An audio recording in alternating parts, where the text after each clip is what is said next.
been sitting in the parking lot of a post office for the last 15 to 20 minutes crying, and that feels crazy to me. Post offices are supposed to be where you get presents or you send presents, or I've just never had an unhappy connotation really with a post office, but I just had to mail official divorce papers to my now ex. And I was hoping that I'd have that empowered boss babe feeling, but I'm just feeling so overwhelmed and scared. And I feel like a failure, even though I tried. I tried with everything in me. I tried the counseling, I tried working on myself, hoping that that would fix things. I tried to, in the end, have this person believe that I never loved them.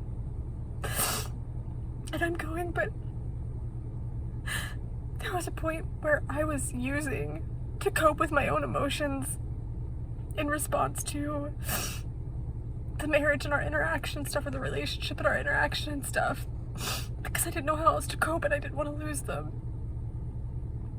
And I know this might be weird because a lot of people on here probably didn't even know that I was married. I didn't really talk about it. I've been separated for a bit now, but I didn't really talk about it. And I don't know why. Not because I was ashamed, not because I didn't care. It never struck me as something that I needed to bring up, I guess. But today I'm sitting here with all these feelings, feeling a million miles from reality. Feeling like my best wasn't good enough. Feeling like my love wasn't good enough.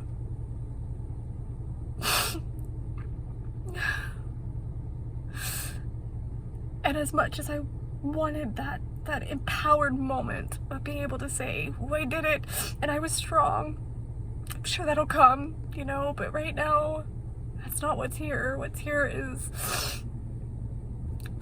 just a human being feeling loss and grief.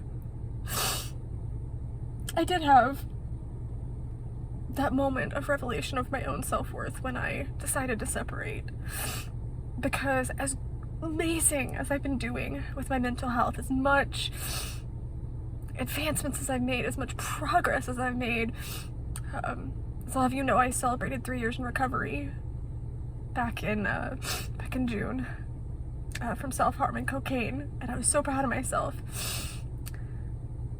But back when we separated, I hadn't slept in a week. We'd been bickering a lot and having a lot of disagreements, and it was just taking its toll on me. I had a lot of, you know, life situations going on as we typically do, and I hadn't slept in about a week. So I was just very sleep deprived, and to just feel like I was in this endless cycle of pain because we just weren't happy with each other, you know. And I'm not saying it's my fault or his fault, we just weren't happy, and the constant interaction was just tearing me apart. But being sleep deprived is my kryptonite, and I finally just broke, and I was in the closet at all hours of the morning, probably 1, 2, 3 in the morning, I don't know, writing suicide notes. And I went in to kiss my son, and he never wakes up. He's 10. He's never woken up in the middle of the night when I go in, you know, to hug him, or when I used to have to take him to the bathroom, whatever. I don't do it a lot now, but he's never woken up.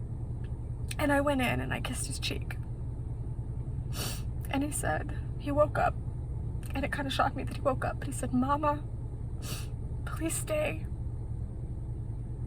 I want you to cuddle me." Of course, he has no idea what's going on in my head, where I'm at. He said, "Mama, please stay. I want you to cuddle me."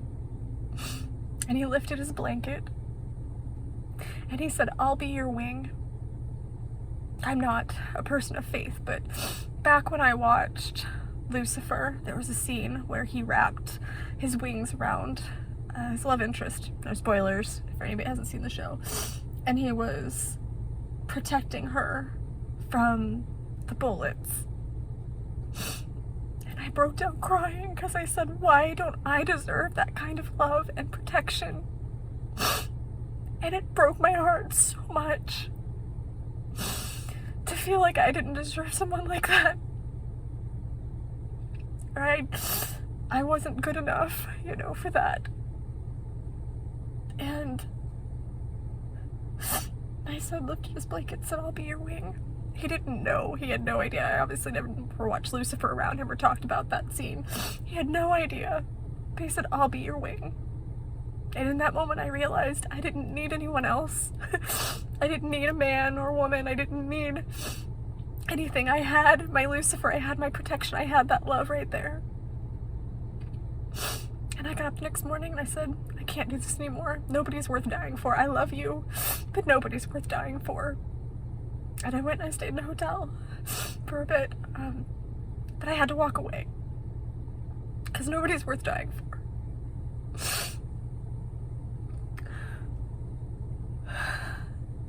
And I know deep inside everything will be okay. I have amazing support. I have people that love me. I have you guys, this beautiful community. But I feel like I'd be a fraud if I didn't say something today and share that, yes, divorce can be empowering. Separation, conscious uncoupling, it can be empowering when you realize that you love the other person too much to keep hurting them. And you love yourself too much to keep putting yourself through it.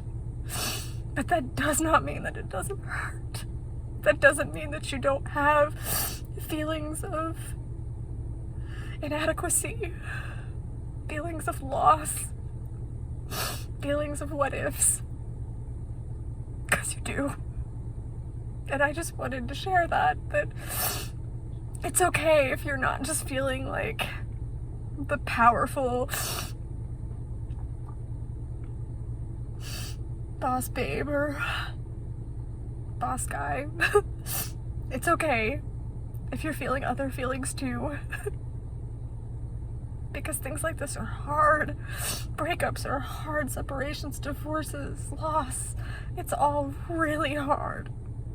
And it's human. It's very human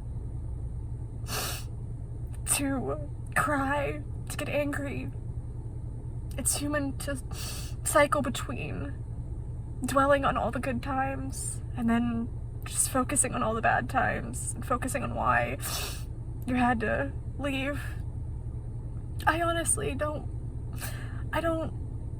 want to trash talk. I don't want to be nasty. I don't want to blame, because things like this, it doesn't matter whose fault it is. And in my case, I don't think it was either person's fault. I just think that I got with this person at a time when I wasn't at my healthiest. And I didn't pay attention to the signs that said that we just weren't compatible, that we shouldn't be together. I think that he's an amazing human. I think that he's a good person, just not good for me. And that's even harder to accept when you realize that, it would be easier if you just beat me, because then I would know I need to get out of this, I would have this very clear sign of you did something wrong and I need to leave that. But when you're feeling that, did I do anything wrong? Did you do anything wrong? Did I do enough to try to fix things? That's what's hard. Is sitting here going, did I do enough? Did I try enough? And I know I need to process through this, and I'm just gonna take a couple days to really be good to myself and really connect with all those things that bring me joy. But this is one of the major situations that I've been going through that I haven't talked about. It's been a real emotional roller coaster. And I know a lot of people experience this, but there was a lot of back and forth between us before finally separating, where it was, I would say that I needed to leave, and I'd say, I don't want to be with you, we need to separate or whatever, and then we'd talk and I realized that I cared. And I'd try again, and then everything would just repeat. Rinse and repeat, rinse and repeat. And it became too much. Just constantly living on hope and not seeing what I needed to see and not feeling what I needed to feel, but I can genuinely say that I really hope the best for my ex. I don't have any ill will. I don't wish anything bad. I don't blame him. I don't have anger or resentment. I wish that I could have shown love in the way that he deserved, and I wish that I could have felt love in the way that I deserved. And I really appreciate you guys being here for me through these life transitions. And I really want to share this because I know that I'm not alone. I know there's a lot of people out there that have been through similar things, be it separation or divorce or loss.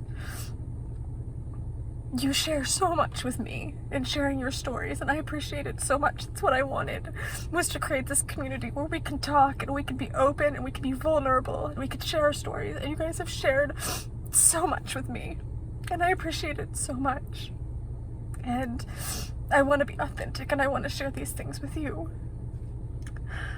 So thank you, and I encourage you to continue doing that here in the comments. Continue sharing your stories with me, your mental health struggles, your losses, your successes even. I want to be there for all of it, just like you're going to be there with me through all of my ups and downs. But there's a lot of feelings that I just wanted to share. I just wanted to share my raw thoughts in this moment, and I'm sure that I'll be creating follow-up videos. But this morning being that I went to the court and actually filed the paperwork, and I had to come and actually mail it, made it real. And I guess that's why I'm doing this now, is because it's real and it's here and I'm facing it. I'm gonna be okay. And I want to tell anyone else that's going through this sort of thing, you're gonna be okay. And I'm here if you need to talk, just like you're here for me. And I love you guys so much. Thank you so much for being part of this journey with me.